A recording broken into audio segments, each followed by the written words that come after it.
কোনোদিন বিজেপি করব না, আরএসএসও করব না, জোর করে তৃণমূল কার্যালয়ের ভেতর ঢুকিয়ে বলানো হচ্ছে রাষ্ট্রীয় স্বয়ংসেবক সংঘের স্বয়ংসেবককে। অভিযোগ, নানুর বিধানসভার অন্তর্গত আঙ্গুরা গ্রামে রাষ্ট্রীয় স্বয়ংসেবক সংঘের স্বয়ংসেবক রিন্টু পালকে 25 থেকে 26 জন তৃণমূল কংগ্রেসের কর্মী তারা জোর করে রিন্টু পালকে আরএসএস করবে না, বিজেপি করবে না এমনটাই বলাচ্ছে এবং সেই ভিডিওটি নেট দুনিয়ায় এখন ভাইরাল। ইতিমধ্যেই সরব হয়েছে বিজেপি।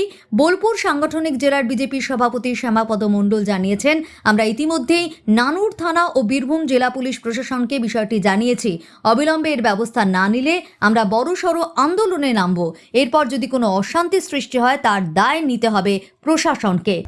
এই যে বিষয়টা ঘটালো, পুরো তার নেতৃত্ব দিচ্ছেন একজন দাড়িওয়ালা এক ভদ্রলোক। আমি ভদ্রলোক তাকে বলবো না, সে হিন্দু না, মুসলমান না, বৌদ্ধ, খ্রিস্টান আমি জানি না, কিন্তু একটা দাড়িওয়ালা লোক। এবং বাকি লোক যারা আছে তারা সেটাতে উৎসাহ দিচ্ছে এবং সে বাধ্য হয়ে নিজের জীবনের মায়া করে, জীবন রক্ষার তাগিদে সে যেভাবে যা বলালো সে তাই বলতে বাধ্য হলো।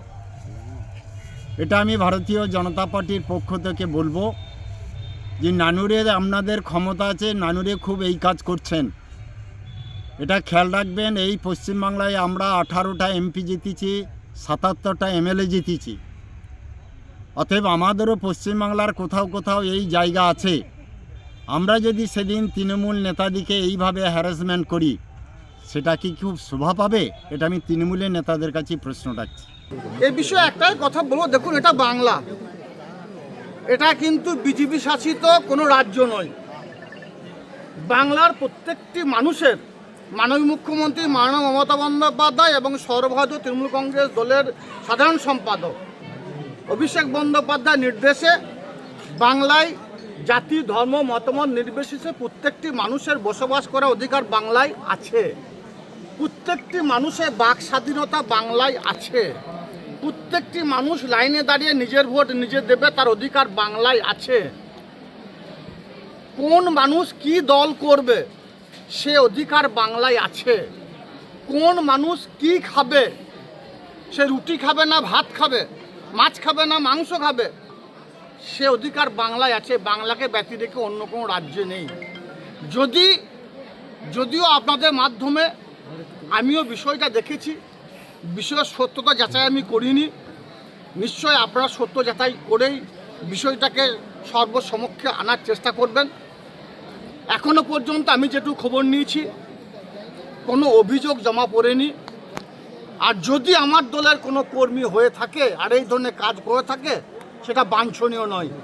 দলগতভাবে তার বিরুদ্ধে ব্যবস্থা নেব এবং পুলিশ প্রশাসনকেও বলবো যদি অভিযোগ জমা পড়ে তার বিরুদ্ধে দৃষ্টান্তমূলক সাজা হওয়ার দরকার আছে। কারণ আমরা উত্তরপ্রদেশ চাই না, আমরা ইউপি চাই না, আমরা বাংলায় বসবাস করি মাননীয় মুখ্যমন্ত্রী মাননীয় মমতা বন্দ্যোপাধ্যায়ের রাজ্যে, যিনি উন্নয়নের মাধ্যমে এই বাংলায় হিন্দু, মুসলমান, শিখ, খ্রিস্টান সমস্ত সম্প্রদায়ের মানুষকে এক ছাতার তলায় নিয়ে এসেছেন। যিনি জন্ম থেকে মৃত্যু প্রত্যেকটি ক্ষেত্রে বাংলায় অভাবনীয় পরিবর্তন ঘটিয়েছেন। আমরা জাতপাত নিয়ে রাজনীতি করি না, ধর্ম নিয়ে রাজনীতি করি না, মানুষের মধ্যে বিভেদ সৃষ্টি করি না। যারা মানুষের মধ্যে বিভেদ সৃষ্টি করে বা করার চেষ্টা করছে, যদি এই ঘটনার ন্যূনতম কোনো সত্যতা থাকে তাহলে আমি মনে করি সে আমার দল করে বলে আমি মনে করি না। যদি দল করে সেক্ষেত্রে দলগতভাবে কোনো ব্যবস্থা নেবে? অবশ্যই অবশ্যই অবশ্যই নেব, যদি এই ঘটনাটা সত্য হয়। কিন্তু আগে ঘটনার সত্যতা যাচাই করার জন্যে আমার সাংবাদিক বন্ধু যারা আছেন তাদের সকলকে অনুরোধ করব, ঘটনাটার সত্যতা যাচাই করার পর আপনারা সেটাকে ফ্ল্যাশ করবেন, তার আগে কিন্তু নয়। আগে যাচাই করুন যে ব্যক্তি যার বিরুদ্ধে অভিযোগ সে অভিযোগ করলো কি না, সে বলছে কি না, তাকে অপমানিত করা হয়েছে কি না। এটা এআইয়ের যুগ, সোশ্যাল মিডিয়ায় ভাইরাল হয়েছে। এআইয়ের যুগ।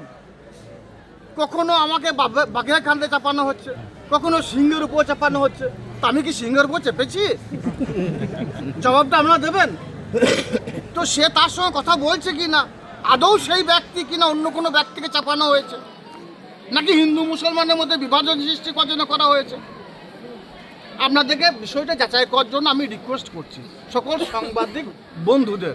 কারণ আবার বলছি, গণতন্ত্রের চতুর্থ স্তম্ভ হচ্ছে সংবাদ মাধ্যম। আপনাদেরকে ব্যতি রেখে গণতন্ত্র চলতে পারে না। গ্রাম থেকে গ্রামান্তরে, শহর থেকে শহরতলিতে আসল সত্য উদ্ঘাটিত করা হচ্ছে আপনাদের আসল উদ্দেশ্য, আসল কাজ। তাই আপনারা নিশ্চয়ই আসল সত্য উদ্ঘাটিত করে জনসমক্ষে সেটাকে পেশ করবেন, এটাই আমার আপনাদের সকলের অনুরোধ।